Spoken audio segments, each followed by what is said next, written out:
looking at a couple of Russian-Ukrainian things. All this whining about Russia being nearly defeated and everything, I think reality is now starting to catch up to people that Russia's quite frankly pretty close to. Hang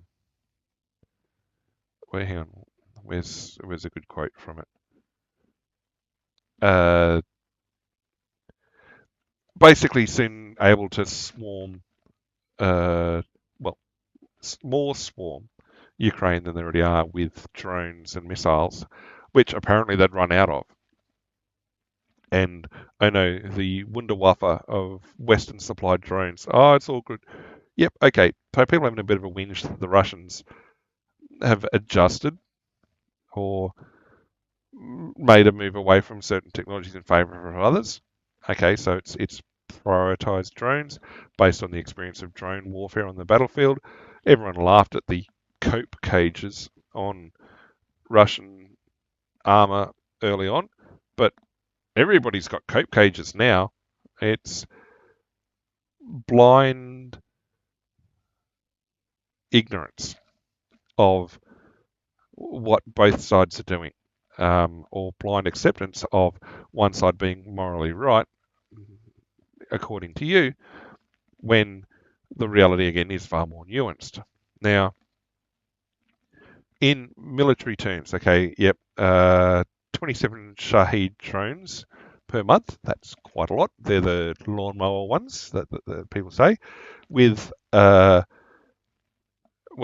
per wave early on. Now 800 per wave. Now that's quite a significantly increase. Now that is substantive and a significant change. The dark mode makes it hard to see what's going on. They're getting through. They're getting through.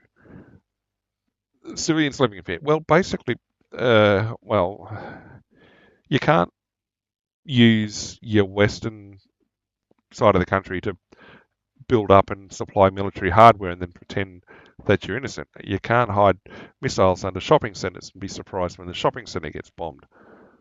Now, there is, I don't know if it's this article, obviously they're reaching out and attacking all parts of Ukraine with the drones. I mean, Ukraine also attacked deep into Russia with drones, so stop your whining. Both sides are doing it. And it's part of the conflict that's going on. You can't throw drones at one side and not expect them to throw the other side to throw them back. Now, the civilian deaths, I mean, any civilian deaths is too many, but they've said, oh no, the rates are far higher than since October 2022. But again, dark mode doesn't help. The death rate has been relatively low.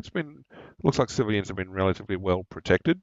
There is here we go, a change in the nature of the ordnance being carried. Now, the drones put up by Ukraine have been carrying anything up to 155 millimeter artillery rounds. And so Russia has had in their airdropped ordnance inventory thermobaric weapons for many years. And so they're making alterations to the Shahed drones to have thermobaric warheads. Fair enough, they're not illegal. But it's a change from just having a straight high explosive warhead to drop down and be used. It's a lot of whining, really, to be honest. What it is interesting, though, is to see that all these claims of Russia being broken and beaten and all the other bits and pieces, the reality is no one's going to get a quiet night's sleep in Ukraine until the conflict's ended, and particularly this escalation is going to be indicative of a continued weakening of Ukraine's position, negotiating position.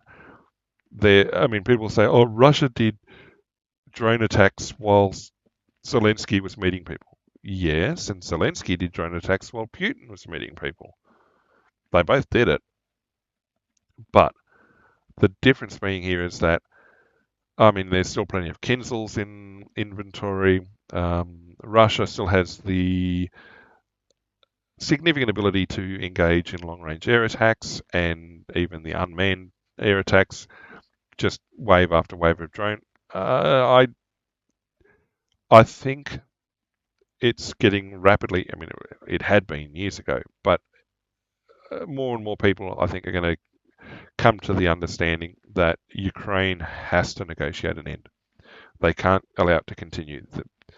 Uh, with stuff like this, yep, no. Russia's back on the front foot even more than it was before, and it doesn't matter how many Patriot systems or Sea Whizzes or whatnot. Your air defences are going to be overwhelmed. I mean, you can't change policy. You can't change how warfare is fought. 800 plus drones at a time is going to wear down any air defense system. You can't magic new capability. You can't magic new ways of warfighting. I mean, shooting down drones has always been a thing. They were doing it back in the South Ossetia, Georgia warfare, and they had footage of Russian aircraft shooting down drones even then. So, yeah, mass wave attacks. I guess it's something Russia's had plenty of history with in the past. But I think it's one of those areas where the outcome is now set. What is going to change is how much blood is spilled before it gets to that point. So, then we talked previously about the consequences of arming one side or another, or what responsibility or consequence you should expect for taking clear sides in a conflict and contributing materially to that conflict. There have been spies, well, Russian network spies arrested overnight or in the last few days. I'm sure there's arrests going on in Russia too of other spies, but what was happening was they were sending explosives via courier. DHL got hit by it when a couple of packages exploded, and one didn't explode in Poland. No, two went from Vilnius to Britain, and two went to Poland. One of them caught fire at the logistics centre, and one detonated in Poland, and one in a warehouse in Birmingham, and the fourth failed to detonate. Now, they've linked them to Russia, fairly reasonable assumption, and spying, etc. Again, fairly reasonable assumption that people are going to be spying, proxies and everything else. Russians doing mayhem. You're going to face consequences for supplying one of the belligerents in the conflict. People are trying to sanction China and North Korea and India and everyone else. This is asymmetric warfare. You can't go and give military hardware to one side and say our hands are clean. The US had the policy, what was it called? Not neutrality. I don't think the US has really been neutral. Basically, they'd created a legal fiction to say that they're a non-participant in the conflict, but they're perfectly entitled to give them guns and bombs and ammunition and wash their hands of responsibility. Well, I guess not everybody sees it that way. And so, yes, certainly do your best to stop these things from happening, but don't be surprised that they are happening. Look at it as a consequence for being so directly involved in the conflict. Oh, but we're not sending troops. No, but you've sent bombs and bullets. If Russia wants to try and stop the bombs and bullets, well, they can keep bombing the sites in Ukraine, or they can reach out a little bit further using asymmetric means and stop them asymmetrically.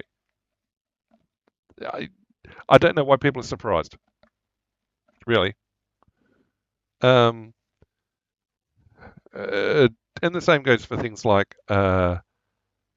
sanctions on fleets and trying to Australia's ramping up pressure on Russian oil, trying to starve Putin's war machine. Yeah, Australia's not going to achieve jack. Australia's a net exporter of oil. Australia's trying to force down the price. That's like trying to make someone dehydrate by drinking all the water out of their hose. It it uh, it's oh well, it's reducing the cap on Russian oil from down to $47 a barrel. Yay! Uh, uh, would plunge the value of crude oil, but India's still buying, China's still buying. In fact, there's an article that will hit shortly of De Silva in Brazil, quite happily buying Russian oil. He says, "We need oil. Get over it."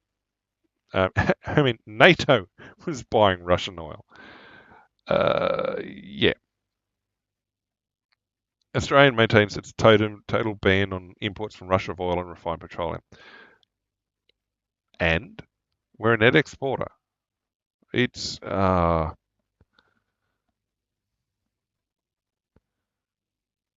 yeah, uh, what a surprise. I mean, again, consequences of your actions, consequences of your actions. Uh, and I wonder what's going to happen if it is forced up, if a peace is forced and people don't like it, because Ukraine has to accept the reality. Now, from a couple of days ago, this article came out screaming and crying about Russian forces using kidnapped Ukrainian children to build drones. Again, coming out of, well, the Yale University. But, all right, so Russia does not deny um, moving children out of occupied regions, out of Donetsk, Luhansk, into Russia. Basically, there's a couple of reasons for it. One is they're saying that look, they're doing it for safety, removing them from the battlefield and the proximity of the battlefield, which makes sense. Another is saying that they are coming from Russian aligned families and it is by choice. Okay, well, is that not a problem? Um, and well, I mean, the whole safety reason, I can see. I mean, what do people want? Leave them on the battlefield? Then you'd be crying that the Russians are unnecessarily endangering civilians. There's no positive outcome from it. Now, the fact that they're then going into Russia and doing various things, I mean, they're engaged in school, in camps and stuff like that. The fact that some of them have a militarized youth groups and stuff, all right, not really, again, not overly bothered by it. The fact that they're now alleged to be manufacturing equipment for use on the battlefield in Ukraine, okay, it's a fairly big claim. Um, and well, yeah, it's.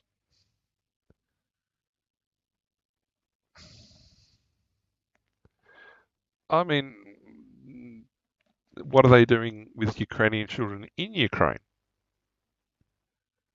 Uh, yeah, it's lots of complaining, lots of complaining. They found something else to have a whinge about. I mean, yes, I I know Russia doesn't deny it, but it's like scratching head. It's like, um, well,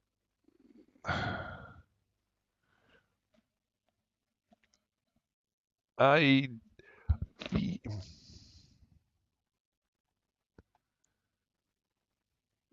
I don't think the argument is correct. I mean, I do think. I mean, that statement there about continue to highlight war crimes and crimes against humanity committed by Russia at the behest of Vladimir Putin. Okay, you've uh, unfounded. That's an opinion. Russian president is already facing an arrest warrant by the ICC for lesser charges. True. But why? Because Zelensky jumped up and down and said he's got to do it. Okay. And how about all the war crimes carried out by Ukraine on behalf of Ukrainians? The entire world media was gloating about an open act of perfidy a couple of months ago. That is a war crime by any marking of what a war crime is. And I think that was one of the reasons why NATO was very, very quiet about it, because somebody within it probably went, we should not be celebrating this. This is a clear-cut war crime. Yeah, only the losers conduct war crimes. Winners, it's collateral damage. Cynical? Yeah, maybe.